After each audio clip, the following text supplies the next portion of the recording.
In the heart of Montana's vast prairies, a ruthless rancher issued a challenge that stunned the entire valley. If a poor stable hand could tame the fiercest horse anyone had ever seen, he would win the hand of his daughter. But behind the dust and danger, this was more than a wager. It was the beginning of a battle between pride, love, and the scars of the past. The wind of Montana carried the scent of sagebrush and wild grass across the endless plains, whispering through the cracks of a weather-beaten wooden cabin that had stood for decades against storms and silence. Inside, Ethan Miller stirred before dawn, the floorboards groaning under his weight as he rose from his thin mattress. His hands were calloused from long days of labor, his shirt worn at the elbows, but his spirit was not yet broken. He glanced at his mother, Mary, asleep in the small bed near the hearth, her breathing shallow and uneven. A faint rattle in her chest reminded him why he worked harder than most men twice his age. Ethan lit the stove with practiced hands and placed a dented kettle of water to boil. As he did, he thought of the small stash of coins hidden in a jar above the mantel, barely enough for a few days of medicine, not nearly enough for the months of treatment she needed. He swallowed hard and pressed the lid back down, as if keeping the truth sealed inside. The prairie dawn was already painting the horizon pink and gold when he strapped on his worn boots and stepped outside. His eyes scanned the open land, where wild horses roamed in the distance, their silhouettes sharp against the rising Sunday. To Ethan, they were symbols of freedom, of strength he longed for but rarely felt. The Miller cabin sat on the edge of Carter Valley, named for Jacob Carter, the wealthiest rancher in miles. His land stretched as far as the eye could see, rivers and meadows fenced by cedar posts, cattle grazing under the watch of hired ranch hands. To families like the Millers, Carter was more than a man. He was a force that decided who thrived and who withered. Ethan had worked off and on at the Carter Ranch since he was 14, doing whatever was needed, mending fences, hauling feed, or cleaning the stables. He had learned to keep his head down, to move quickly, and to avoid the sharp gaze of Jacob Carter himself. That morning, Ethan walked the dusty trail into town, with his satchel slung across his shoulder, hoping for day work at the stockyards. The path wound through stretches of wildflowers and patches of pine, but Ethan's eyes were distant. He thought of his father, who had died in a ranching accident years ago, leaving behind only debts and the memory of a strong, laughing man who had taught him how to ride before he could read. Since then, Ethan had carried the weight of the family alone, his only comfort the rhythm of hoofbeats when he worked near horses. In town, men in wide-brimmed hats leaned against railings, smoking and laughing as wagons rattled by.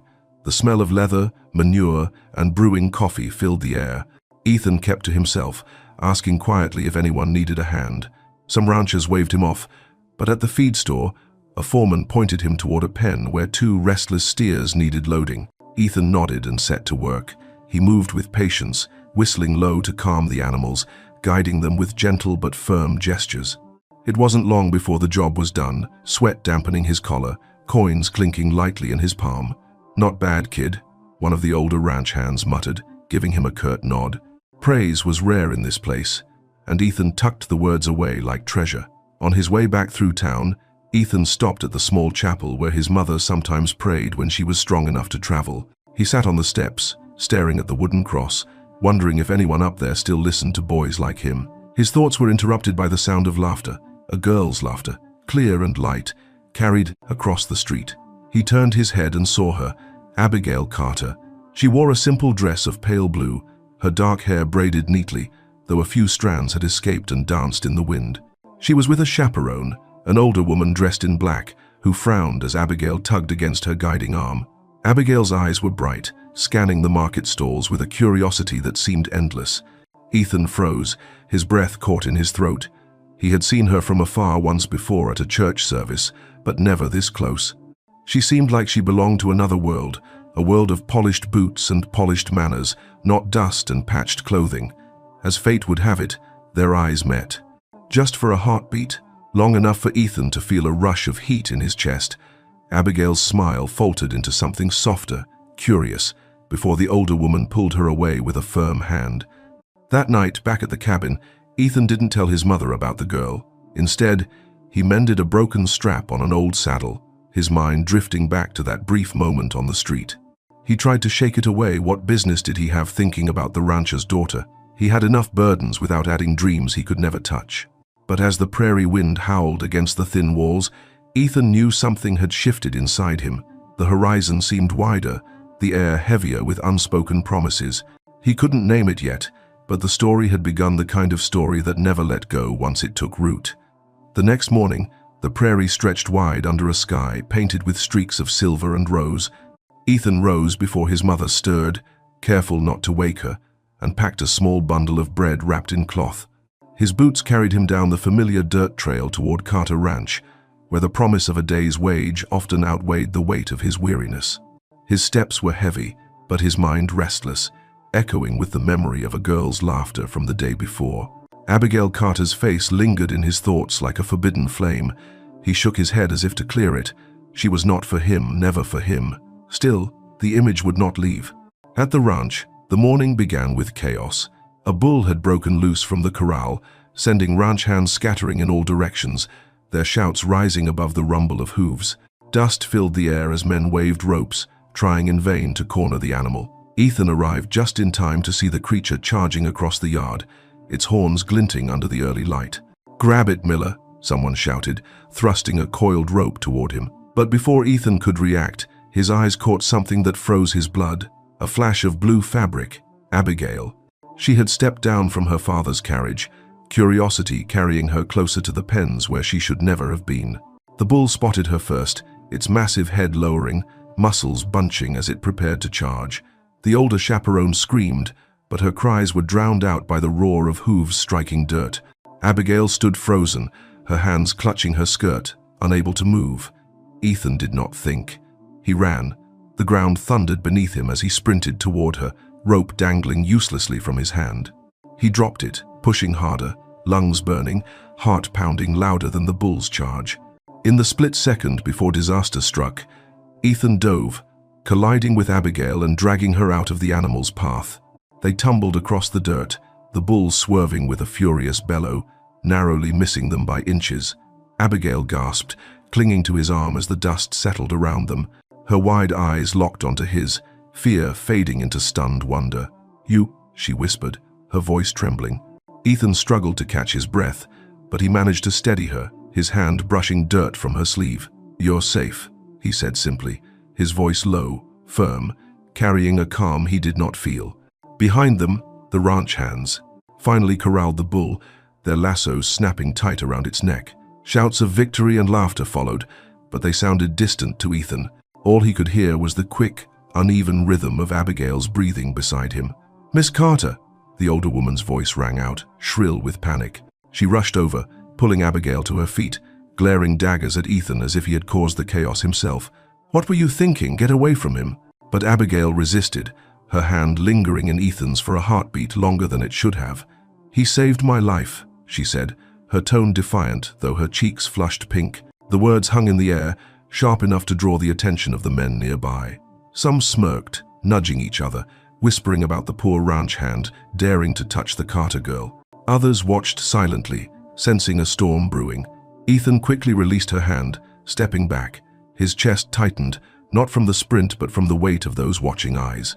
He knew what they saw, a poor hand in worn boots and patched clothes, standing too close to the daughter of the wealthiest rancher in the valley. He bowed his head slightly, as though that small gesture could erase the impropriety of the moment. Jacob Carter arrived seconds later, his tall frame casting a shadow over the ground as he dismounted his horse. His sharp eyes scanned the scene, the bull restrained, the dust settling, and finally, his daughter, standing inches from a hired hand. His jaw tightened, a storm gathering behind his gaze. "What happened here?" His voice cut through the murmurs, cold and heavy. The chaperone hurried forward. "Mr. Carter, your daughter, she was in danger." "That animal nearly," but Abigail interrupted, her chin lifting. "Father, Ethan saved me. If not for him..." Carter's eyes shifted to Ethan, hard and unyielding. The silence stretched long enough to choke. "Is that true?" Ethan straightened his shoulders, meeting the rancher's gaze despite the tremor in his gut. "Yes, sir.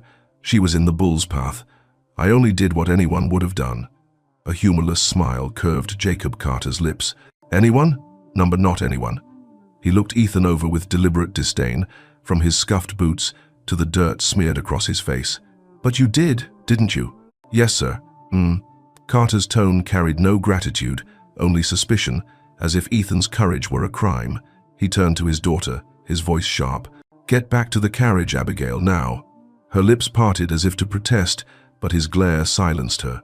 She cast one last look at Ethan, her eyes filled with something he could not name, gratitude, curiosity, perhaps something more before she obeyed. As the carriage wheels rattled away, Carter leaned closer to Ethan, lowering his voice so only he could hear. "Stay away from her. Do you understand me, Miller?" Ethan's throat tightened, but he nodded once. He knew what line had been drawn, the wall between their worlds now towering higher than ever. Yet as he watched the carriage disappear into the horizon, he also knew something had begun in that moment, something neither threats nor warnings could erase. That night, as Ethan returned home, Mary noticed the distant look in his eyes while he mended the strap of his satchel. She asked gently, "What weighs on your mind, son?" He hesitated, then shook his head. "Just the work, Mama, just the work." But in truth, it wasn't the work that haunted him. It was a pair of dark eyes, a voice trembling but defiant, and the memory of her hand refusing to let go. The air around Carter Ranch was still heavy with dust from the bull's frenzy, but inside Jacob Carter's study, the storm that brewed was colder and far more dangerous. The rancher sat behind a grand oak desk, maps of his lands spread before him like trophies of conquest. The tall windows framed the golden fields beyond, but his eyes were locked on the memory of what he had witnessed that morning. His daughter, Abigail, standing too close to a poor hand named Ethan Miller. He leaned back in his leather chair, cigar smoke curling toward the ceiling beams. His pride was a fortress, built from years of expanding his ranch, from outlasting rivals and bending the valley to his will. He had no patience for weakness, and certainly no patience for the audacity of a hired boy who thought himself worthy of standing beside his daughter. The door creaked open, and Abigail entered, her steps hesitant yet defiant. The older chaperone hovered outside, uncertain whether to intervene. "Sit," Carter commanded, his voice clipped. Abigail obeyed, though her chin was lifted in quiet resistance. Her father studied her face, the flush of youth, the spark in her eyes that reminded him too much of her late mother. That spark, if left unchecked, could burn everything he had built. "You were reckless today," he began, his tone measured but laced with fury. "You could have been killed." "I wasn't," Abigail replied softly, "because Ethan saved me." The rancher's hand tightened around his cigar. "You will not speak his name in this house." "But he—" "Enough." His voice thundered through the room, making the chaperone outside flinch. "Do you understand what it means for the Carter name to be seen with a Miller boy? He is nothing but a stable hand. His father died with debts. His mother clings to life in a shack barely fit for cattle. And you—" His finger stabbed the air toward her. "You will not disgrace this family by entertaining the idea of gratitude or worse toward him." Abigail's eyes glistened, but she refused to lower them. "I don't care about his clothes or his money. He was brave when no one else moved. Bravery doesn't change blood." Carter's fist slammed against the desk. The maps rattled, and ash from his cigar scattered like gray snow. He leaned forward, his gaze sharp as barbed wire. "Do you want to know what bravery is, girl? Bravery is building a ranch that feeds half this valley. It is signing contracts with men who hold the future of Montana in their hands. Not chasing foolish dreams with a boy who will never have more than dirt beneath his boots." Abigail's voice wavered, but her words struck true. "Maybe the dirt is cleaner than the deals you make." Silence crashed into the room. For the first time in years, Jacob Carter was at a loss for words. The fire in his chest burned hotter, fueled not only by anger but by fear. He saw in his daughter a rebellion that could unravel his control. He would not allow it. "You will not see him again," he declared coldly. "You will be watched more closely, and if I hear even a whisper of you disobeying me, you will regret it." Abigail rose slowly, her hands clenched at her sides. "You can keep me locked behind walls, Father, but you can't control what I feel." Her voice was steady, sharper than he expected. "You can't command my heart like you command your cattle." She turned and walked out, leaving her father staring after her, seething in his chair. The door shut with a soft but final thud, and for a moment, the only sound was the crackle of the fire in the hearth. Later that night, Jacob Carter rode out alone, the moon casting silver light on the pastures. He needed to think. His horse's hooves thudded against the hard earth as he considered how to extinguish this dangerous flame before it grew. It wasn't just about a boy and his daughter, it was about power, respect, and the unyielding order of things. If the valley saw weakness in him, if they thought his daughter could choose a stable hand over alliances with wealthy ranchers, his empire would crumble. He dismounted near a separate corral at the edge of his land. Inside, a massive black stallion pawed the ground, eyes flashing with wild defiance. Thunderstorm. The beast had been purchased at great cost, but no rider had managed to stay on its back for more than a handful of seconds. It was as untamable as the storms that rolled down from the mountains, feared by every hand on the ranch. Jacob Carter's lips curved into a hard smile. Perhaps fate had delivered him the perfect weapon. The next morning, as the ranch bustled with men repairing fences and loading hay, Carter summoned Ethan. The boy approached cautiously, wiping sweat from his brow, his hat in his hands. "You wanted to see me, sir?" Ethan asked, respectful but steady. Carter studied him for a long moment, then leaned closer. "You think yourself brave, Miller. You think saving my daughter makes you a man worth notice." His voice dropped to a cold whisper. "Let's put that bravery to the test." Ethan frowned. "Sir?" Carter's eyes flicked toward the corral where Thunderstorm reared against the posts, a whirlwind of muscle and fury. "You tame that horse," he said, each word deliberate, "and I will give you my daughter." The ranch yard fell silent as the words carried on the wind. The hands nearby stopped what they were doing, jaws slack in disbelief. Abigail, who had been forced to stand beside her chaperone, gasped audibly, her eyes wide with horror. Ethan's heart slammed against his ribs. He looked from Carter's unyielding face to the black stallion thrashing in the pen. Thunderstorm's nostrils flared, and its eyes glared like living fire. Ethan knew instantly what the challenge meant. It wasn't an offer, it was a trap. Yet something inside him, something stronger than fear, rose to meet it. He thought of Abigail's eyes, her hand gripping his in gratitude. He thought of his mother's frail smile and the years of struggle behind them. "I accept," Ethan said, his voice low but resolute. Abigail's cry cut through the silence. "No, Father, you can't." "Enough," Carter snapped, silencing her. The ranch erupted into whispers, wagers already being made among the hands. To them, this was more than a challenge. It was spectacle, drama to fuel their days. But to Ethan, it was destiny. As he walked away, his legs trembling but his jaw set, Abigail's eyes followed him with a mix of terror and awe. Jacob Carter watched too, satisfied. His trap was set, and the fire in his eyes burned brighter than ever. The crowd that gathered near the far corral that afternoon buzzed with the kind of excitement reserved for rodeos or bare-knuckle fights behind the saloon. Word had spread fast through Carter Valley. Jacob Carter had thrown down a challenge, and Ethan Miller, the boy with nothing but worn boots and calloused hands, had accepted. Men leaned against the rails, women shaded their eyes with gloved hands, and children sat on fence posts, eager for a show.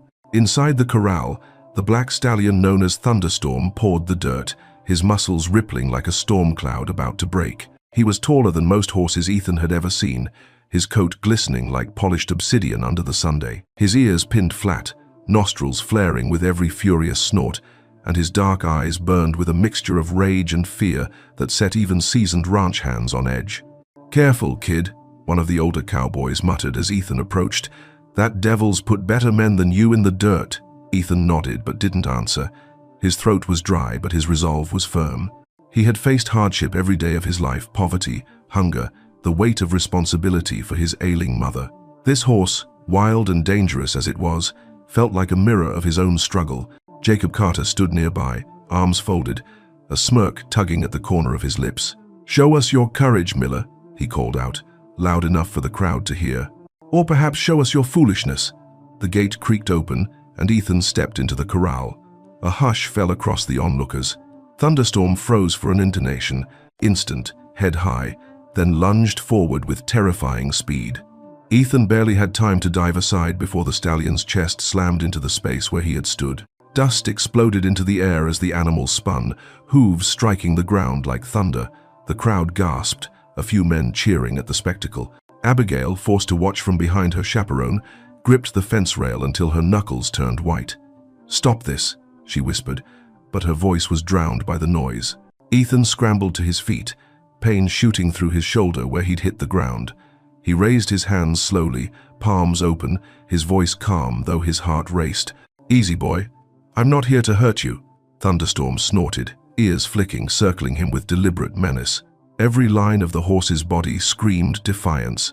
Then, without warning, the stallion charged again. Ethan braced for the impact, but instead of fighting back, he sidestepped at the last second, letting the horse barrel past him. The crowd roared with laughter and jeers. 5 seconds, someone shouted. I told you he wouldn't last. But Ethan didn't leave the corral. He stood tall, brushing dirt from his hands, and fixed his gaze on the stallion. He didn't see a monster, he saw an animal driven by fear, by memories of cruelty he could only guess at. Instead of reaching for a rope or a whip, he lowered himself slowly to the ground, sitting cross-legged in the dust. The crowd fell into uneasy murmurs. What kind of fool sat down in front of a raging beast? Thunderstorm stopped pacing, ears swiveling as if confused by the sudden lack of aggression. He snorted, pawed the earth, but didn't charge. His eyes locked on Ethan, who remained still, speaking in a low, steady tone. I know you don't trust me. I wouldn't either. But I'm not here to break you. I'm here to listen. Minutes stretched like hours. The stallion circled warily, never taking his eyes off the boy in the pressures. Dirt. Ethan's shoulder throbbed. Sweat ran down his temple, but he didn't move. Slowly, the tension in the air shifted. Thunderstorm lowered his head slightly, not in surrender but in wary acknowledgement. From the fence, Pancho, the grizzled foreman, leaned toward another cowboy. I've seen a lot of men try to ride that horse, he said quietly. None of them ever thought to sit down. Jacob Carter scowled, but there was a flicker of unease in his eyes. This was not the show of humiliation he had intended. At last, Ethan rose carefully to his feet, giving Thunderstorm space. The stallion's ears twitched forward, and though he remained tense, he didn't attack again. Ethan offered a small nod, almost like a promise. Tomorrow, he whispered, we'll try again. When he walked out of the corral, bruised but unbroken, the crowd erupted into clashing voices, some mocking, some astonished. Abigail's heart pounded with pride and fear. She had seen something her father refused to acknowledge, a connection beginning, fragile but undeniable. Jacob Carter barked an order to the men, dispersing the crowd. Yet even as he sneered at Ethan, calling him a fool, he felt a knot of doubt twist in his chest. For the first time, he wondered if perhaps the boy had more than stubbornness on his side. That night, Ethan returned to the small cabin, his shirt torn, his body aching. His mother looked up from her chair by the stove, her eyes wide with worry. What have you gotten yourself into, son? Ethan knelt beside her, taking her frail hand. Something I can't walk away from, Mama. His voice was steady, though his body trembled with exhaustion. For her, for us, and maybe even for that horse. Outside, under the Montana moon, Thunderstorm stood restless in his pen, snorting into the night air. He had not forgotten the boy's calm voice, nor the way the boy had refused to fight. The battle between man and beast had only just begun. The following days carried a different kind of electricity through Carter Valley. News of Ethan Miller's first encounter with Thunderstorm spread like wildfire, spilling from the saloon to the church steps, whispered at kitchen tables and shouted across cattle pens. Some laughed at the notion that the poor boy had lasted even minutes inside the corral. Others, quieter but more curious, wondered if there was something unusual in the way Thunderstorm hadn't struck him down after the first charge. Every morning, when Ethan made his way back to the Carter ranch, heads turned. Men tipped their hats with mocking smiles, women shook their heads with pity, and children followed him for a stretch, daring each other to ask when he would ride the black beast. He endured it all with silence, his eyes set on the horizon, his heart heavy but unyielding. By the fifth dawn, the corral was ringed not only by ranch hands but by townsfolk who had ridden out just to witness the spectacle. Some came with wagers clinking in their pockets, eager to profit from his failure. Others came out of curiosity, pulled by the tail of a stable hand, daring to claim the Carter girl's future. Tommy Reed, Ethan's lifelong friend, pushed through the crowd, carrying a sack of oats and a crooked grin. You've stirred up quite the storm, Ethan, he said, clapping him on the back. Half the valley thinks you're insane. The other half's hoping you prove 'em wrong. Ethan managed a faint smile. And what do you think? Tommy studied him, his grin fading into something steadier. I think you're the stubbornest mule I've ever known. And if anyone can do it, it's you. From the opposite side of the corral, Sheriff Collins leaned against a post, his hat pulled low, chewing thoughtfully on a piece of straw. He didn't speak much, but his eyes never left Ethan as the boy stepped into the dust once more.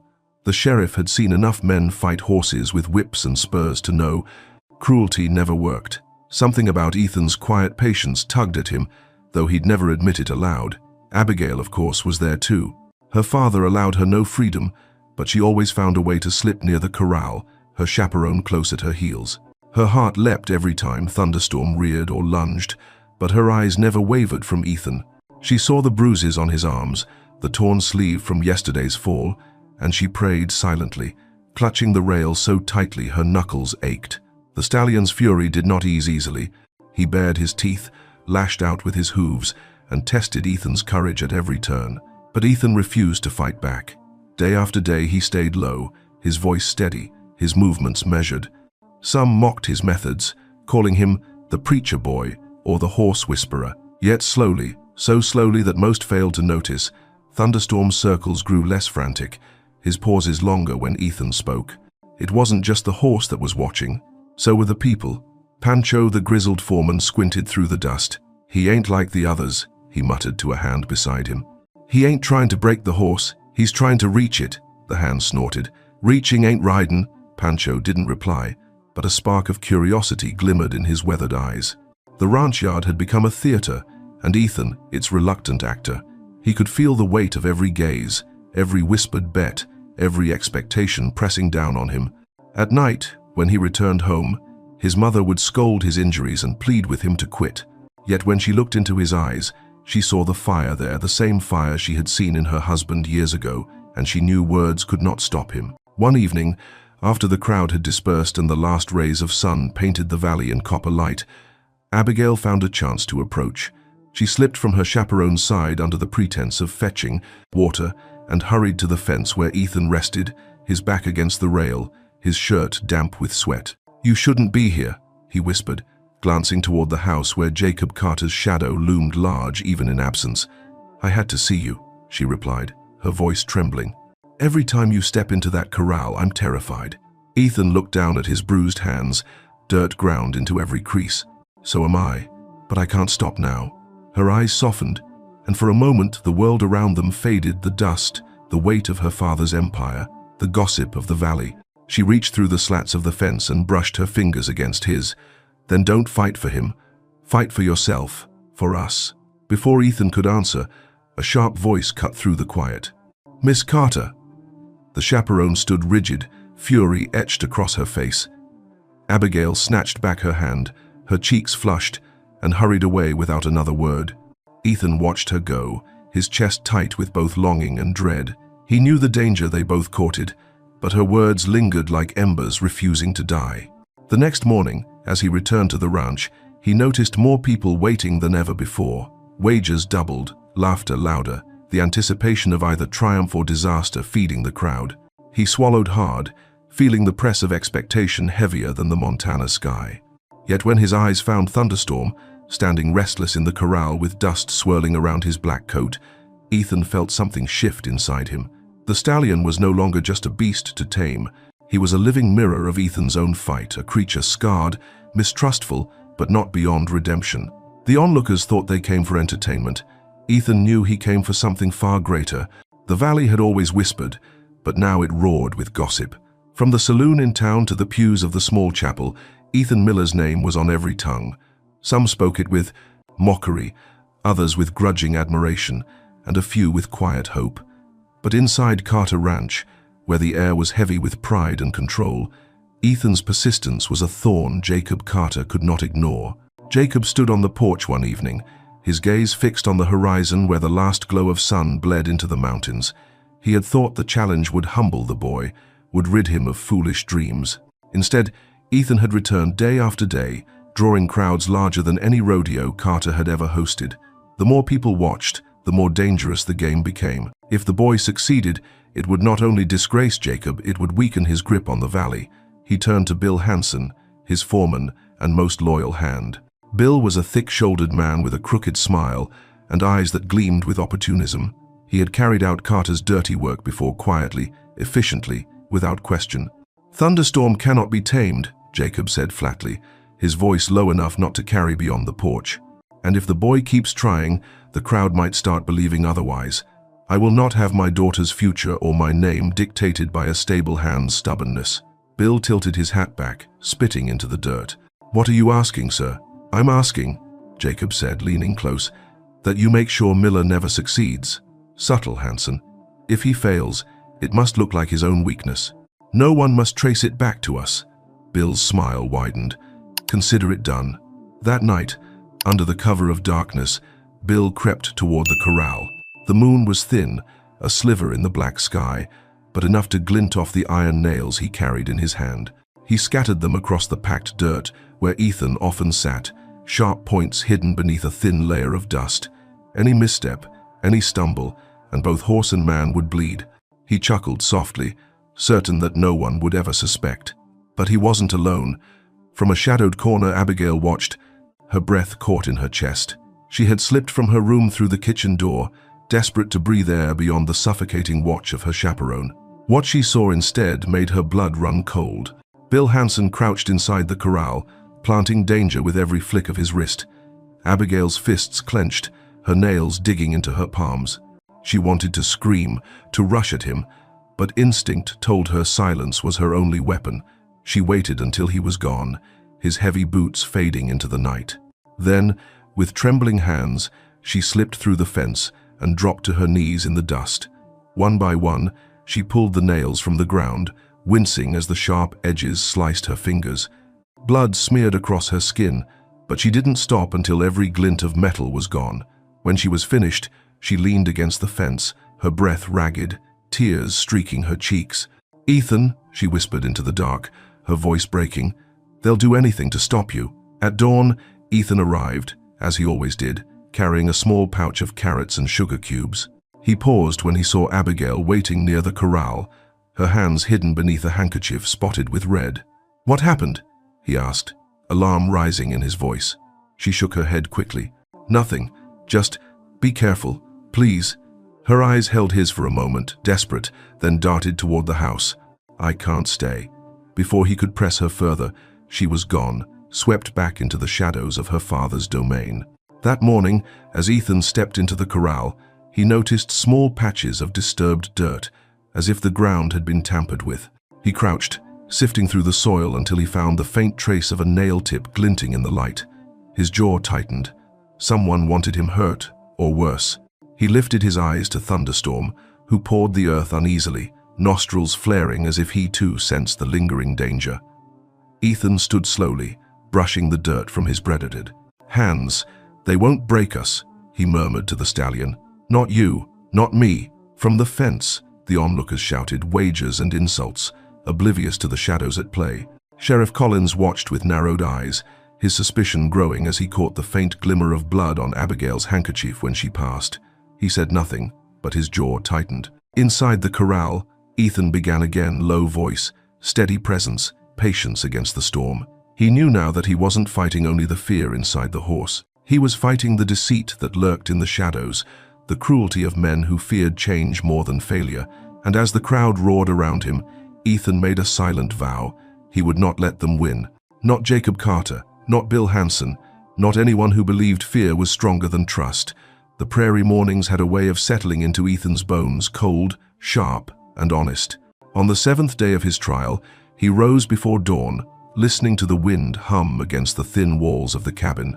His mother still slept, her breath shallow but steady, and he took a quiet moment by the stove, recalling how she used to sing him lullabies when storms rattled the windows. Those songs had been his comfort in boyhood, and now, strangely, they stirred again in his mind as he prepared for another battle with the black stallion. When Ethan arrived at Carter Ranch, the crowd was already gathering. Dust rose beneath wagon wheels, voices carried across the fields, and the corral was ringed with expectant faces. Bets were exchanged, jokes flung carelessly, and yet all eyes sharpened the moment Ethan walked past the rails. He no longer looked like just a hand in patched clothes. He carried the weight of a man on a mission, though bruises and cuts marked his body. Thunderstorm waited inside, restless, stamping at the dirt. His black coat gleamed like midnight under the morning sun, muscles taut, eyes burning with the same mistrust that had haunted every meeting. Ethan studied him for a long moment, then did something that caught the crowd off guard. He sat down outside the fence, The murmurs began at once. "What's he doing? Too scared to go in?" "Waste of time." Laughter rippled, but Ethan ignored it. He reached into his satchel, pulled out a small harmonica, and lifted it to his lips. The first notes floated out soft and low, a melody as old as the prairie itself.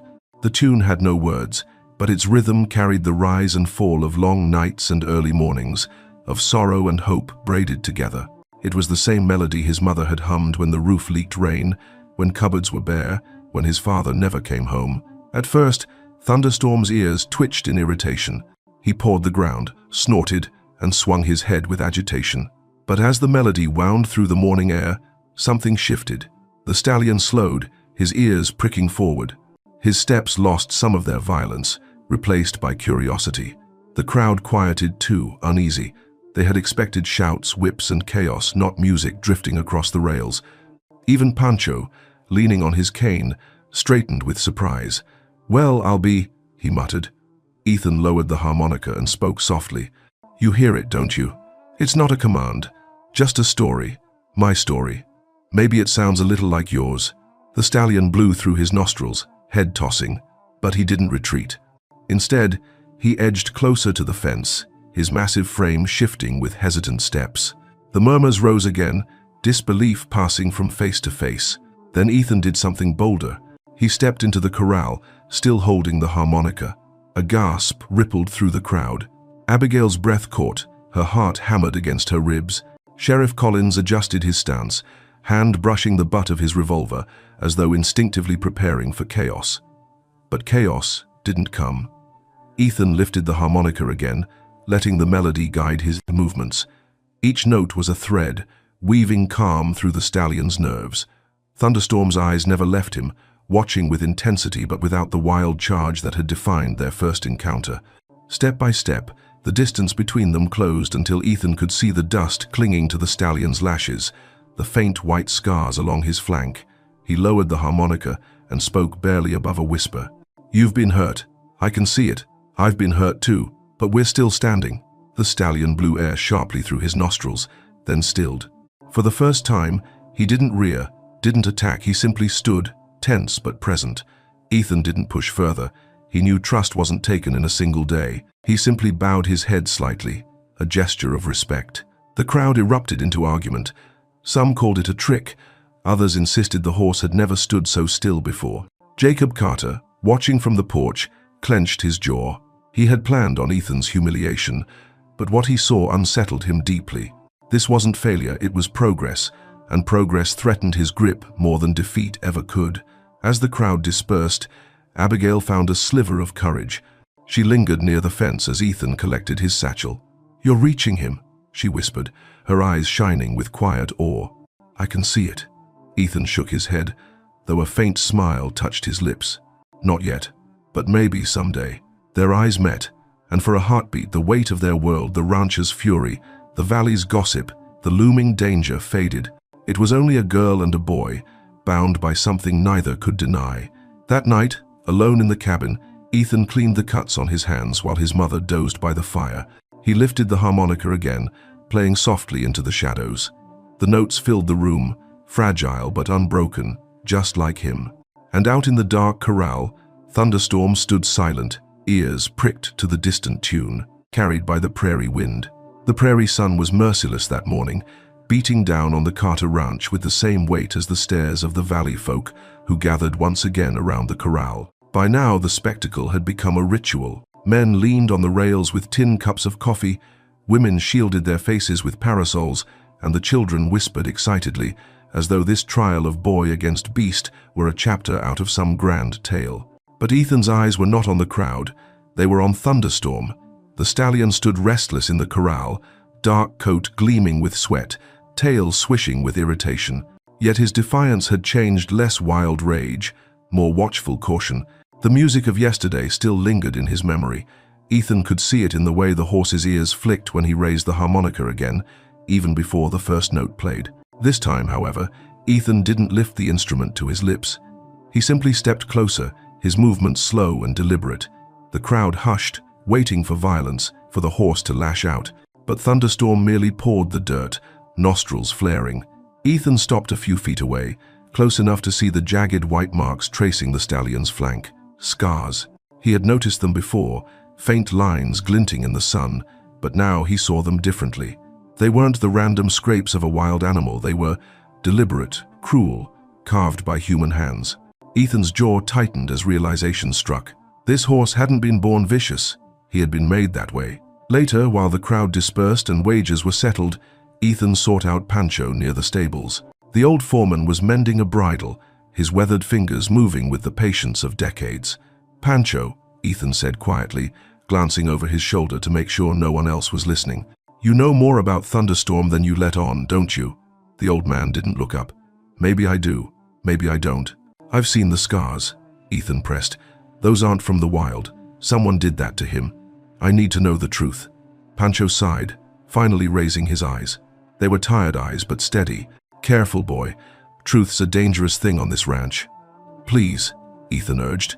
"If I don't understand what he's been through, I'll never reach him." For a long moment, Pancho said nothing. Then, lowering his voice, he began. "Thunderstorm wasn't always called that. He came here from Wyoming, sold cheap by a traveling trader. Word was, he'd been part of a cruel show, forced to perform tricks, whipped when he resisted, starved when he didn't obey. He fought back, and the men fought harder. Spurs, lashes, iron. Those scars you saw, they're the map of his suffering." Ethan felt the breath leave his lungs. He had suspected mistreatment, but hearing it aloud pierced him. "No wonder he doesn't trust anyone," he whispered. Pancho nodded grimly. "He learned that humans mean pain. Every time someone comes at him with force, he remembers. That's why he fights." The truth settled like a weight on Ethan's shoulders, but it wasn't despair, it was clarity.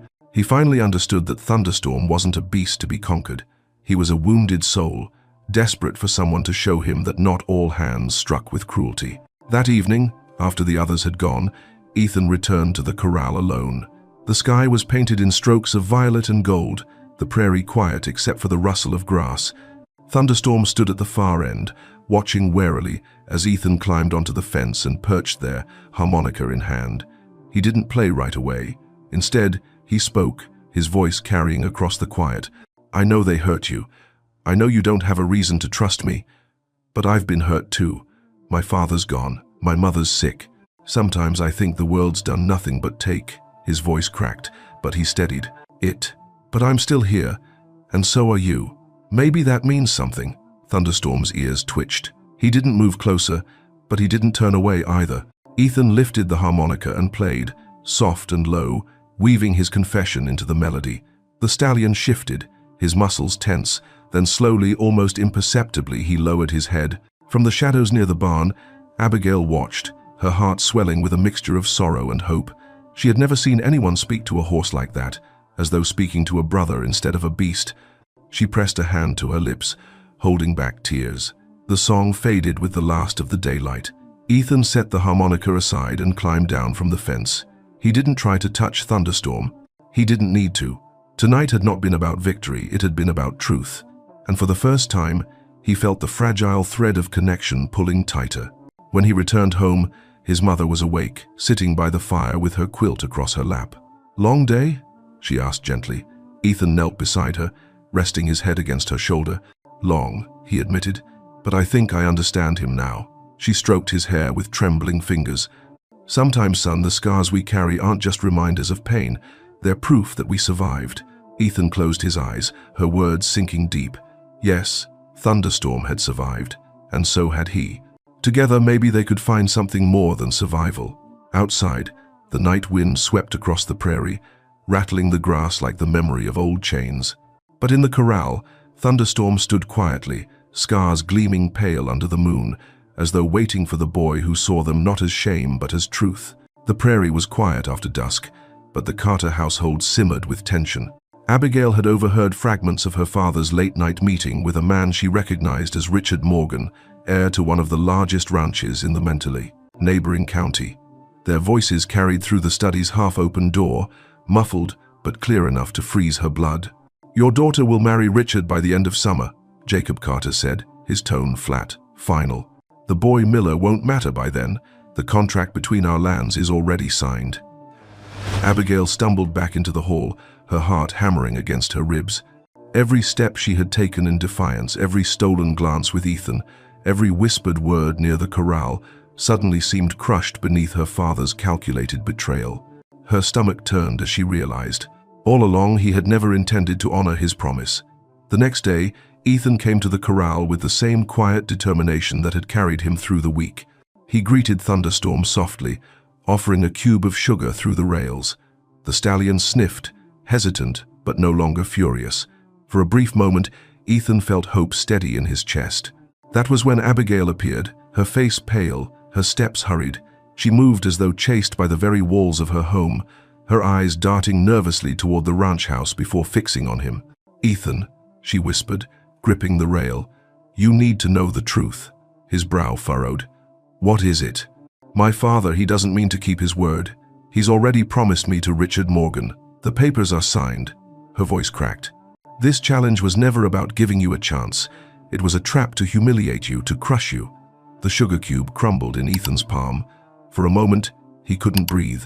The weight of her words pressed down harder than any blow he had ever taken. He had endured jeers, bruises, and exhaustion, fueled by the vision of a future where he could win her hand through sheer resolve. Now that vision shattered. Then everything, his throat tightened. "Everything I've done has been for nothing?" Abigail's eyes brimmed with tears. "Number, not for nothing. You've reached Thunderstorm in ways no one believed possible. You've shown the whole valley your strength. But my father, he'll never allow us." Ethan stepped back, shaking his head. "Strength doesn't feed my mother. It doesn't change the fact that I'm just a poor hand. And it doesn't matter if the whole valley believes in me, if the man with the power never will." "Don't say that," Abigail pleaded, her fingers tightening around the rail. "Don't give him the satisfaction." But Ethan's chest felt hollow. He turned away, unable to meet her gaze. Maybe he was right all along. Maybe I'm nothing more than dirt under his boots. That night, Ethan sat outside the cabin, staring at the stars while his mother dozed inside. His hands still carried the sting of rope burns and cuts, but deeper wounds festered unseen. He thought of his father, who had died working cattle for another man's fortune. Was Ethan destined to follow the same path, laboring until his body broke, leaving nothing behind but debts and disappointment? Tommy arrived quietly, carrying a jug of water.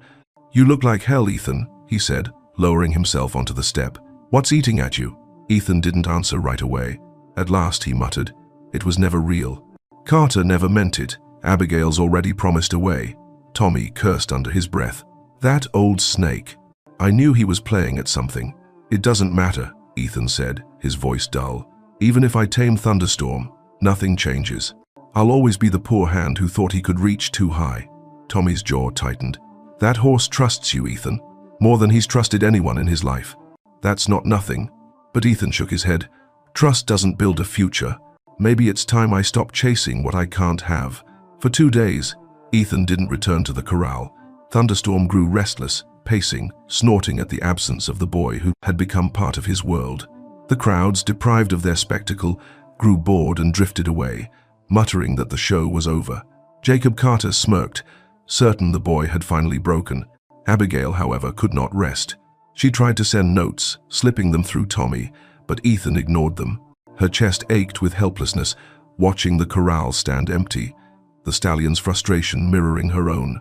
At home, Mary Miller watched her son with quiet sorrow. She saw him drift like a ghost, shoulders bowed under invisible weight. One evening, she placed her frail hand on his arm. "You can walk away from her if you must," she said softly, "but don't walk away from yourself. You've already proven you're more than the world says you are." Ethan swallowed hard, unable to respond. He wanted to believe her, but the walls of his heart felt too high, too heavy, and yet, in the dark corral that night, Thunderstorm stood restless beneath the stars, ears pricked toward the empty path where Ethan used to appear at dawn. The stallion pawed the dirt, blowing sharp breaths, as though he too was waiting for the boy who had once promised he would not leave. The cabin felt smaller than ever, its walls pressing in as if they could sense the weight on Ethan's shoulders. He hadn't stepped foot near the Carter corral in 2 days, and the silence of his absence was louder than the roar of any crowd. His boots stayed by the door, dusty but untouched. His hands, once steady and sure, lay limp across his knees as he sat by the fire, staring at nothing. Mary Miller watched him from her chair, her quilt folded neatly across her lap, Her face, pale and lined with years of struggle, carried an expression Ethan knew too well. Worry held in silence. She had always been careful not to burden him more than life already had, but tonight she could not hold back. "You haven't said a word all evening," she said softly, her voice rasping but steady. Ethan rubbed his temples, unable to meet her eyes. "What's left to say? It was all a lie, Mama. Carter never intended to keep his word. Abigail's promised away. Everything I've been doing, it doesn't matter anymore." Mary's lips pressed into a thin line. Slowly, with effort, she rose from her chair and moved to sit beside him. Her hand, frail but warm, found his. "So that's it? You'll quit because a man like Jacob Carter lied? You'll let him decide who you are?" Ethan shook his head, frustration rising. "I fought for something I can't have. I've been fooling myself, thinking I could change the way the world works. He's right, I'm just a hand, no land, no money. I can't give Abigail the life she deserves." Mary's grip tightened with surprising strength. "Don't you dare talk like that. You think a life is measured in land and cattle. I've seen men with more acres than they can count who are emptier than dry wells. What you carry, Ethan, is worth more than Carter's empire." He finally looked at her, eyes rimmed with exhaustion. "And what's that?" "Your heart," she answered simply. "Your patience, your kindness. Those things tamed you long before you ever thought of taming that horse. And don't tell me it doesn't matter, you've already changed that animal. The whole valley saw it. If you give up now, you're proving Carter right when he says you're nothing. Is that the man you want to be?" Her words struck deeper than any insult Jacob Carter had ever thrown. Ethan swallowed hard, his chest tight. He thought of Thunderstorm pacing the corral, restless, waiting. He thought of Abigail's desperate eyes, begging him not to surrender. And he thought of his father, who had died working until his body gave out, but whose quiet courage lived on in Ethan's own hands. "I don't know if I can win," he admitted. Mary cupped his face, her thumb brushing the edge of his jaw. "Winning isn't the point. Finishing, Island. Show yourself that you don't bend because the world tries to break you. Finish what you started, Ethan." For the first time in days, he felt a spark stir in his chest. It wasn't hope exactly, but something sturdier resolve. He pressed his mother's hand to his lips and nodded. "I'll finish it. For you. For him. For me." The next morning, the sky broke open in a blaze of gold as Ethan walked the familiar trail back to the Carter ranch. His steps were firm, his head high. When he reached the corral, murmurs rippled through the gathering crowd. Some had believed he'd quit for good. Others had bet money he would never return. But there he was, dust rising at his heels, eyes locked on Thunderstorm. The stallion lifted his head the moment Ethan appeared, snorting sharply, ears pricked forward. He pawed the ground, as if to say, "You're late." Ethan stepped onto the rail and leaned forward, his voice carrying low and steady. "I'm here, boy. I won't leave you again." The murmurs grew louder as he dropped into the corral, moving with calm that surprised even himself. Thunderstorm watched him warily but didn't charge. Instead, he circled, muscles taut, testing Ethan's presence. Ethan didn't push. He simply stood his ground, speaking softly, letting his voice fill the space between them. Hours passed. The crowd thinned as the sun climbed high, but Ethan remained, patient as the prairie itself. He spoke of his father, of nights hungry and cold, of his mother's songs and her strength. The stallion listened in his own way, circling slower, his breathing easing. When Ethan finally stepped closer, Thunderstorm didn't bolt. For the first time, Ethan extended his hand fully. The stallion's nostrils flared, hot breath brushing Ethan's skin, and though the touch never came, the gap between them had narrowed to nothing more than trust waiting to bloom. At the rail, Abigail pressed her hands to her lips, eyes shining. Pancho leaned on his cane and whispered, "That boy ain't fighting for Carter anymore. He's fighting for himself." And above them all, Jacob Carter stood on the porch, arms crossed, his jaw tight. For the first time, he saw not a foolish hand chasing a dream, but a man who might actually win it. That evening, when Ethan returned to the cabin, Mary greeted him at the door. He knelt beside her chair, dirt clinging to his clothes, exhaustion weighing him down. She smiled faintly, brushing his hair back from his forehead. "You kept your word," she whispered. Ethan closed his eyes and let her hand rest there, steady as the prairie itself. He hadn't won yet, but for the first time, he believed he could. The morning of the trial dawned sharp and clear, the Montana sky painted in an unforgiving blue. Long before the sun rose fully over the mountains, wagons rattled down the dusty road toward Carter Ranch. Riders in wide-brimmed hats trotted alongside, and by mid-morning the yard was a festival of tension. Vendors set up stands of jerky and lemonade, while a few gamblers nailed a chalkboard against a post, scrawling odds beside Ethan's name and thunderstorms. The corral had never seen such a crowd. Families arrived from neighboring valleys, men eager for the spectacle, women clutching shawls against the morning chill, and children who perched like sparrows along the fences. The low hum of anticipation carried across the ranch like static before a storm. Ethan walked through it all with the quiet of a man who had already faced his demons. His shirt was clean, though frayed at the collar, his boots polished as best he could manage. In his pocket was the harmonica, not as a trick but as a reminder of where he'd come from. Each step toward the corral felt like walking into the center of his own story, and he carried it with a calm that surprised even him. Near the gate, Tommy Reed clapped him on the back. "They're ready to see you fall or fly, brother," he said with a crooked grin. "Just don't give 'em the easy show." Ethan smirked faintly, though his chest was tight. "I don't aim to." Abigail stood near the porch under the strict watch of her chaperone, her dark eyes never leaving him. Her hands clutched the folds of her dress, but her chin was lifted, defiant even in silence. When their eyes met, the noise of the crowd dulled. In that glance, Ethan felt the weight of what was at stake, not just her, not just the horse, but the chance to prove that a man's worth could not be measured by wealth or land. Jacob Carter strode onto the porch, his presence commanding immediate silence. He raised a hand for the crowd to quiet, his voice carrying with the practiced authority of a man used to being obeyed. "Today," he declared, "we witness whether this boy dares call himself a man.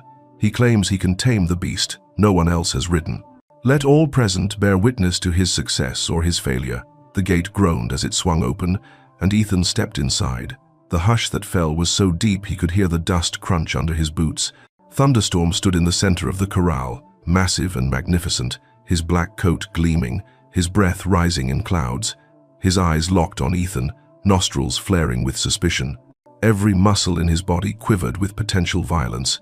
Ethan inhaled, steadying his nerves. "I'm here, boy," he murmured. "Just you and me." The stallion reared suddenly, hooves slashing at the air. Gasps rose from the crowd. Ethan didn't move, didn't flinch. He simply lifted his voice, calm and low, the same way he had each dawn when no one else watched. Slowly, deliberately, he pulled the harmonica from his pocket and pressed it to his lips. The tune drifted out, soft and steady, weaving through the charged silence. Thunderstorm's ears flicked forward. His hooves struck the dirt again, but his eyes softened, his breathing slowing as he listened. The crowd murmured, astonished. "He's playing to it. Never seen the beast stand still that long." Ethan lowered the harmonica, pocketing it again. Step by step, he closed the distance, speaking all the while. "They called you a monster.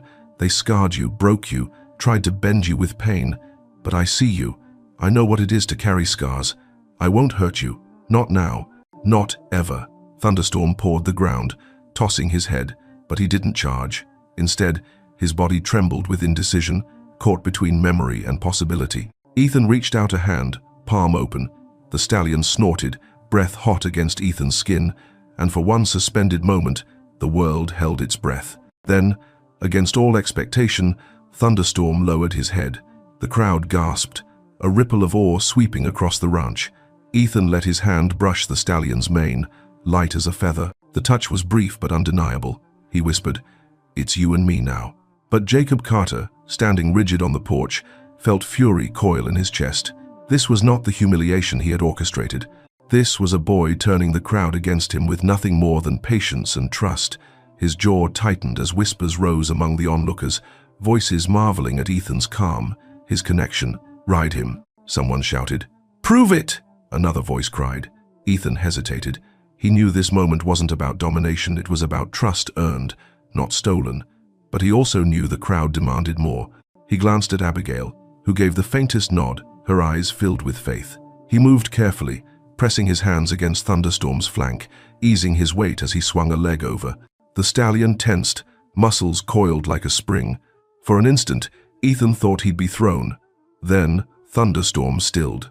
The corral erupted with noise, cheers, disbelief, the thunder of hands clapping against rails.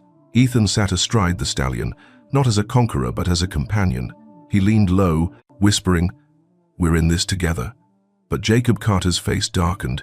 He turned abruptly, barking orders at Bill Hansen, his foreman. The words didn't carry, but the intent was clear. If Ethan's success could not be stopped by force, it would be undermined by deceit. As Ethan guided Thunderstorm in a slow, deliberate circle, the crowd rose to their feet. Sheriff Collins stepped closer, arms crossed, watching Carter's movements with suspicion. He didn't know what the rancher planned, but he knew a storm was coming. For now, though, Ethan rode beneath the open sky, his heart pounding with triumph, with fear, with the sense that everything his mother, Abigail, the stallion, his very soul balanced on this fragile moment of trust. The day of judgment had come, and though the battle was far from over, Ethan had taken his first victory. The corral still vibrated with noise long after Ethan had settled onto Thunderstorm's back. The valley folk stomped the rails, their voices rising in disbelief and awe. It was not the wild spectacle they had expected, with a boy thrown into the dust and a beast raging above him. It was quieter, almost reverent, one human and one animal bound together by something stronger than fear. But Jacob Carter was not moved by reverence. On the porch, his jaw clenched as he watched Ethan guide the stallion in slow circles, steady as though they had been partners for years. Whispers rippled through the crowd, praise for the boy who had done what no seasoned rancher could. It was worse than humiliation, it was admiration. Carter's empire had been built on strength and intimidation, and now his own challenge was being undone by a boy's patience. His gaze snapped to Bill Hansen. "Give me your whip," he muttered. Bill hesitated. "Sir, now." The foreman obeyed, handing over the braided leather, its handle worn smooth by years of use. Carter gripped it tightly, his face twisting into something darker than anger. Ethan sensed the shift before he saw it. Thunderstorm's ears flicked, his muscles tightening beneath Ethan's legs. Then the crack split the air. The whip lashed near the stallion's flank, sharp and sudden like lightning tearing the sky. Thunderstorm reared violently, nearly unseating Ethan, his scream of terror echoing through the valley. The crowd gasped, outrage mingling with fear. "Father, no!" Abigail cried, rushing forward, but her chaperone clutched her arm, holding her back. Ethan clung to Thunderstorm's mane, his voice steady despite the panic in his chest. "Easy, boy, easy. It's just noise, it can't hurt you. I'm here, I've got you." Another crack of the whip tore through the air, closer this time. Thunderstorm's eyes rolled white, his body trembling with the memory of pain etched deep into his scars. He twisted, bucking, desperate to escape the ghosts Carter had conjured. But Ethan held firm, not with spurs or reins, but with his voice. He leaned close to the stallion's ear, whispering against the chaos. "You're not alone, not anymore. They can't break you, they can't break us." The whip snapped again, the sound slicing like fire, but Ethan did not flinch. He loosened his grip instead, showing Thunderstorm he trusted him even in the storm. For a long, agonizing moment, the stallion reared high, hooves pouring at the sky. Then, with a shudder that rattled through his frame, he came down firm but calm. His sides heaved, nostrils flaring, but his head lowered ever so slightly. The crowd erupted, their outrage now boiling over. "That's cheating," someone shouted. "Let the boy ride," another voice rang out. "We all saw he won fair." Sheriff Collins stepped forward, his hand raised for silence. His voice, deep and steady, carried across the corral. "Enough, Carter. The boy's proven himself. Don't turn this into a farce." But Jacob Carter's pride was too thick, his fury too consuming. "A truly tamed horse doesn't spook at a whip," he barked, his voice shaking with desperation. Ethan turned in the saddle, his voice rising above the din. "A truly tamed horse doesn't need to fear one in the first place." He looked straight at Carter, his eyes fierce. "You can break an animal with pain, but you'll never earn its heart that way. I have, and that's stronger than anything you've ever built." Thunderstorm shifted beneath him, steady now, as though affirming Ethan's words. Abigail's tears streaked her cheeks, her hands clasped against her chest. Pancho tipped his hat low, muttering with pride, "That boy's teaching us all." Carter's face flushed red, the whip trembling in his grip. He looked around and saw the crowd's eyes no longer on him but on Ethan, eyes filled with respect, admiration, even love. And for the first time in years, Jacob Carter felt his power slip like sand through clenched fists. The sheriff took a step closer, his voice like a warning bell. "Put down the whip, Carter. You've lost. For a long, tense moment, Carter's pride battled against the truth burning in every gaze around him. Finally, with a curse, he dropped the whip into the dirt. Ethan leaned forward, resting his forehead briefly against Thunderstorm's mane. The stallion huffed, his breath hot but steady, his body trembling less. "We did it," Ethan whispered. "We faced the storm." The crowd roared in approval, but Ethan barely heard. All he felt was the solid strength beneath him, the trust he had fought to earn, and the truth that no whip, no man, no empire could undo what had been built between them. And yet, as he guided Thunderstorm back toward the gate, he caught Abigail's gaze and saw both pride and fear mirrored in her eyes. For though the horse had been tamed by trust, Ethan knew the battle with her father was far from over. The dust had barely settled in the corral when the voices began to rise. What had started as murmurs swelled into a roar that no man could silence. Dozens of ranchers, townsfolk, wives and children cried out against Jacob Carter's deceit. They had seen the whip crack, seen the boy hold steady, and seen the black stallion, once the valley's terror, choose trust over fear. "That's enough," one man bellowed, pointing at Carter. "You can't call it fair and then cheat when the boy wins. He tamed him right before our eyes," a woman shouted, her voice fierce. "The horse stood calm as a lamb till you tried to spook him." Others took up the cry. "We all saw it. Don't rob him of this. Let the boy have what he earned." Ethan sat astride Thunderstorm, his chest rising and falling with the weight of the moment. He had felt the shift, the instant, the stallion's head lowered under his hand. But this was something larger. The people themselves had found their voice. Sheriff Collins stepped forward, his boots sinking into the churned dirt. He raised his hand, calling for calm, though his gaze was fixed on Carter. "Folks, let's have order. This valley's always lived by one code, a man's word, and every soul here knows what was promised." The crowd fell into tense silence, eyes swinging from the sheriff to Jacob Carter. The rancher stood rigid on the porch, his face flushed with rage and humiliation. He had never been challenged so openly, never felt the ground shift beneath his boots this way. For years, his power had gone unquestioned, his word treated as law. Now, before the very people who had once feared him, his authority cracked. Abigail broke free from her chaperone's grip and stepped into the open, her dress whipping in the breeze. Her voice rang clear and defiant. "You all heard it. My father said if Ethan tamed Thunderstorm, he would give me to him, and Ethan has done what no one else could. He tamed the horse not with fear, but with love. He kept his part. Now it is my father's turn." A murmur of agreement swept through the crowd, swelling into chants. "Keep your word! Keep your word!" The sound pounded like drums across the ranch yard. Jacob Carter's hands curled into fists at his sides. He scanned the sea of faces, searching for allies, but even the men who once depended on his contracts avoided his gaze. He looked to Richard Morgan, standing stiff and pale at the edge of the crowd, but the younger man only shifted uncomfortably. This was no longer about wealth or alliances, it was about honor, and Carter was outnumbered. Ethan urged Thunderstorm a few steps closer, his voice carrying steady and clear. "You called me nothing but a poor hand, Mr. Carter. Maybe that's true, but today, your horse stands with me, not you. Your people's eyes are on me, not you.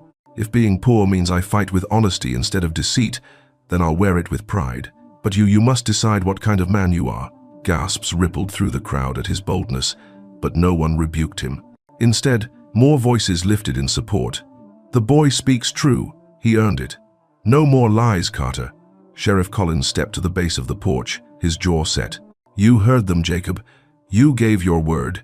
If you break it, then you've broken the one thing no rancher can live without: trust." For the first time, Jacob Carter looked cornered. His chest heaved, his face lined with fury and something deeper fear. He saw his empire crumbling not by Ethan's hands alone, but by the collective will of the people he had lorded over for years. Abigail lifted her chin, her voice softer but unwavering. "Father, this is your choice. Keep your word, or lose everything that makes it worth keeping." The crowd roared again, their chants deafening now. "Keep your word! Keep your word!" Carter's shoulders sagged under the weight of it. He tried to speak, but his voice caught. When he finally managed words, they came slow, forced, like stones dragged from the earth. "Fine," he ground out. "The boy has done it. He tamed the horse."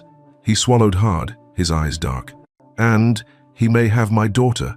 A cheer erupted, wild and jubilant, shaking the very boards of the ranch house. Hats flew into the air, Children clapped, women wept, and men pounded the rails in thunderous rhythm. Abigail rushed forward, her skirt flying as she reached Ethan. For the first time in front of the entire valley, she took his hand in hers, her face alight with joy and defiance. Ethan looked down at her, his own eyes burning with disbelief and gratitude. Thunderstorm shifted beneath him, calm now, as though he too understood the weight of victory. But amid the cheers and celebration, Jacob Carter's eyes burned like embers. He had spoken the words, but in his heart, defeat festered like rot. He would not forget this humiliation, and Ethan knew, even in triumph, that shadows still lingered at the edges of the prairie. The prairie had always been a place of dust and hardship for Ethan Miller, but on the morning of his wedding, it seemed transformed. Wildflowers colored the meadows, their petals lifted by the warm summer breeze, and the mountains in the distance stood like ancient guardians, silent witnesses to the day. Families from across the valley streamed toward the Carter Ranch, not for cattle auctions or rodeos, but for something far rarer, a wedding born from struggle, faith, and defiance. The yard bustled like a fairground. Women laid out pies and roasted meats on long wooden tables. Children ran laughing between wagon wheels, and ranch hands hung lanterns strung with ribbons. It was not the grandeur of a city ceremony, but it was a celebration stitched together by community. Every neighbor who had watched the trials, every voice that had cried out for Ethan's victory, now lent their hands to honor it. Ethan stood near the corral where everything had begun. His suit was borrowed, the jacket slightly too large at the shoulders, but his eyes were steady, and his hands trembled only with anticipation. Thunderstorm grazed quietly nearby. A wreath of wildflowers looped gently around his neck. The stallion, once the valley's terror, now stood as a living symbol of change. Tommy clapped Ethan on the back with a grin. "Never thought I'd see the day you'd be the talk of the whole valley, much less the groom." Ethan laughed softly, nerves fluttering in his chest. "Neither did I." Music drifted through the air, a fiddle and guitar striking up a slow, joyous tune. The crowd turned as Abigail stepped forward. She wore a simple white dress sewn by neighbors' hands, its lace edges delicate but strong. Her dark hair flowed loose down her back, a crown of prairie flowers resting atop her head. For Ethan, there was no grandeur more beautiful than the sight of her walking toward him, her eyes locked on his, her steps sure and proud. When she reached his side, the minister, an old preacher with a voice roughened by years of wind and dust, raised his hands. "We gather here not in wealth or power, but in love, the only bond stronger than storms, stronger than fear." His voice carried across the prairie, stirring the hearts of all who listened. Ethan and Abigail joined hands, and the preacher asked for vows. Ethan's voice, quiet but unshaking, carried a promise as deep as the land itself. "I swear to stand by you through hunger and harvest, through sorrow and joy. I will not bend when storms come, and I will not break when men try to pull us apart. You are my heart, Abigail, and I will never let it go." Tears shimmered in Abigail's eyes, but her smile held steady. "And I swear," she answered, her voice clear as birdsong, "to walk beside you no matter how rough the trail. I will share your burdens, your dreams, and your scars. You've tamed more than a horse, Ethan, you've tamed the fear in me. My heart is yours, now and always." The preacher's voice thundered like a hymn. "By the power of love greater than any law, I declare you husband and wife." Cheers exploded through the crowd as Ethan and Abigail sealed their vows with a kiss. Hats flew high, music quickened, and laughter rippled across the ranch yard. For a moment, the valley felt lighter, freer, as though the weight of Jacob Carter's pride had lifted entirely. Yet even amid celebration, shadows lingered at the edges. Jacob stood on the porch, his face unreadable. He had spoken his word and could not take it back, but his pride smoldered, wounded beyond repair. He raised no toast, offered no blessing, only turned his gaze toward the mountains, his silence as heavy as stone. Still, the day belonged not to him, but to Ethan and Abigail. As twilight fell, lanterns flickered to life, and the newlyweds danced in the dirt yard, the music of fiddles and guitars mingling with the laughter of their people. Thunderstorm stood nearby, head lowered, as if bowing in quiet approval. When Ethan finally led Abigail away from the crowd, they paused by the corral. The stallion approached, brushing his muzzle against Ethan's shoulder before nuzzling Abigail's hand. She laughed through her tears. "He accepts me too." Ethan stroked the horse's mane, whispering, "He always did. He was just waiting for me to prove it." And there, beneath the endless Montana sky, surrounded by their people, their horse, and the love that had defied every storm, Ethan and Abigail began their life together, not in riches, but in truth. The first year of marriage carried Ethan and Abigail into a rhythm neither had dared to dream. Their small cabin near the edge of the prairie became a place of warmth, not wealth, but of laughter and shared burdens. Abigail planted flowers along the windowsill, their colors bright against the rough boards. Ethan repaired the fences each dawn, his hands steady and sure, and each evening he returned to her smile. It was not ease that marked their life, but resilience, a quiet triumph stitched together from every scar and every vow. Thunderstorm lived in the pasture just beyond their cabin, his presence as steady as the mountains. Each morning, when Ethan stepped outside, the stallion lifted his head and snorted a greeting, his dark coat shimmering under the rising sunday. Children from nearby ranches came to watch, marveling at the once feared beast who now allowed them to stroke his mane. Ethan never forgot the weight of that trust. He carried it like a torch, lighting the path forward. It was Abigail's idea to turn their gift into something greater. "There are others like him," she said one evening, sitting beside Ethan as the fire crackled low. "Horses broken by cruelty, left scarred and unwanted. You gave Thunderstorm back his life. Why not give others the same chance?" The thought burned in Ethan's heart, growing brighter each day. Soon, with the help of Tommy and a few neighbors, they built a modest barn and fenced fields wide enough to hold more than one soul in need. They called it Haven Ranch, a sanctuary for horses others had given up on. Word spread quickly about the boy who had tamed the untamable with kindness, about the couple who believed trust could heal what whips had broken. Men arrived leading wild-eyed Mustangs, their ribs sharp from hunger. Women brought colts they could not manage, too skittish to touch. Some even brought horses scarred like Thunderstorm, eyes haunted by memories of pain. And time after time, Ethan knelt in the dirt, patient as the prairie wind, whispering songs and promises until the fear began to melt. Abigail worked beside him, her laughter filling the air, her hands gentle as she brushed tangled manes. Children came to watch, their eyes wide with wonder, learning that strength did not always roar, it sometimes whispered. The valley, once divided by wealth and pride, found itself united around the sanctuary. What had begun as one man's defiance became a flame that lit many hearts. Even Jacob Carter, though his pride resisted, could not remain untouched.